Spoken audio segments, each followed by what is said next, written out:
Zuck fight is funny because he was posting all these fight videos, and then someone on Twitter at the time said, "Hey, you should fight Zuck," and I said, "Well, I'm willing to fight if he is," and then Zuck posted, I think on Instagram or something, name the place or something to that effect.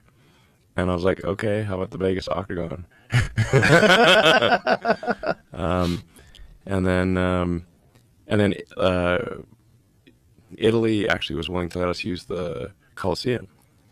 So then I was like, well, can't turn that down, and then I was like, well, if it's going to be in the Colosseum, we're not like, I like UFC and everything, but we don't have like tons of ads and UFC branding on the Colosseum because it's a historical, place. It's a place of great history. You don't want to just have it be all like NASCAR.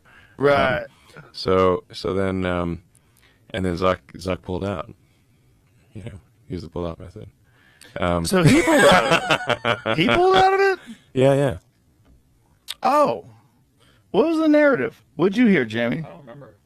Well, I'm willing to. So he was like, "Oh no, it's got to be UFC rules." I'm like, "Well, okay, we could have UFC rules in the Coliseum. It's fine, but we just don't have. We got to respect the historical integrity of the place." The Coliseum just seems like the coolest place to do it. Yeah. That's why. I mean, like Gladiator, Oh yeah. Come on.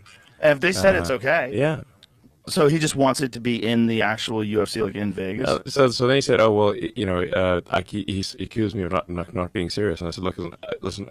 At the end of the day, if I'll fight you any place, anywhere, under any rules." Oh, Zuck. That's what I said. Wow. So I'm, name the. He said name the place. And I'm like, I'm happy to fight him in a house, on a mouse, with a louse. We'd like go full Dr. Seuss here. now how much time? I'm way bigger than him. This is unfair. I know you. I don't think he should fight me. Because you're so much bigger than him. Yeah, I'm like 50% heavier than him. Yeah. I'll just use I've got my patented walrus move. I just lie on him. Well, like walrus doesn't need martial arts training. Right. Because it's really big. You don't want to go wrestling a walrus. Right. Because it's going to roll on you. Have you ever rolled with someone who's much smaller than you that does jujitsu? Yes. Lex. Yeah. Yeah. No, I can't use martial arts. How much have you trained personally? For a decade of it. Well, you did a lot of karate, right? I did Judo, Kai, Shinkai, karate. Yeah. I did some jiu-jitsu, taekwondo, street fighting, which was involuntary. I'm I think I'd be decent. I did martial arts competitions when I was a teenager. Really interesting. Yeah. So look at you, George St. Pierre, Elon, John Danaher, the great master, and Lex Friedman. But like Lex is, I think he's got like 20% heavier than Zuck. So, and I'm way bigger than Lex. Yeah. That's why they have weight categories. Oh yeah. Yeah. Did you get a chance to talk to Danaher at all? The guy on the left? Yeah. That guy's fascinating. No. Do you know his history? No, he's from New Zealand or something. He was a professor of philosophy at Columbia. Okay. And fell in love with jiu-jitsu. Okay. I mean, fell in love with it to the point where he was sleeping on the mats and teaching all day long. He's an obsessive. He is a real Kaizen disciple. And he seems zen. Oh, man. He is one of the most unique characters I've ever met in my life. Yeah. One of the most brilliant men I've ever met. And he's completely dedicated to jiu-jitsu. And he has raised through this, particularly this one disciple, Gordon Ryan, who also lives here in Austin. He's the greatest jiu-jitsu competitor of all time. Yeah. There's no question. And he's only 28. Okay. He might even be 27, or maybe he's 28 now.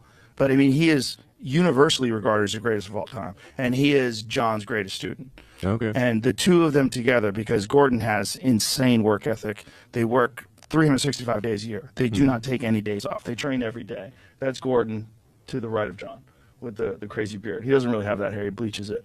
But the two of them together are literally an unstoppable combination. That guy looks ripped. He's pretty ripped. Yeah, he's a combination of gigantic, brilliant, and insanely dedicated with the most incredible instructor that's ever existed. I mean, John Danaher is universally regarded as the greatest jiu-jitsu instructor alive. And his student is universally regarded as the greatest jiu-jitsu competitor alive. Yeah. and it is because John is like a complete like a guy out of a superhero book.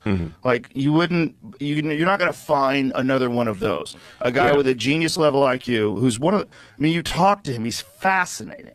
And he is obsessed with combat sports, warfare, like strategy. Yeah. Brilliant guy. Yeah. Brilliant But no, guy. I was impressed when I met him. Yeah. I mean, the things that like, if I was fighting someone who I was not, where I was not much bigger than them, then I would be more concerned. How much but, time would you need to prepare? I don't need any time. No time at all? No, How's your cardio? no, it's not. That will not be a factor. Really? Yeah. Very. I mean, What's the likelihood of this actually happening? I'm willing to do it anytime, anywhere, any place, any rule. Well, I think stating it this way might Yeah. accelerate this process, Great. especially on this platform. I mean, I think we I make this challenge happen. him to a duel under any circumstances.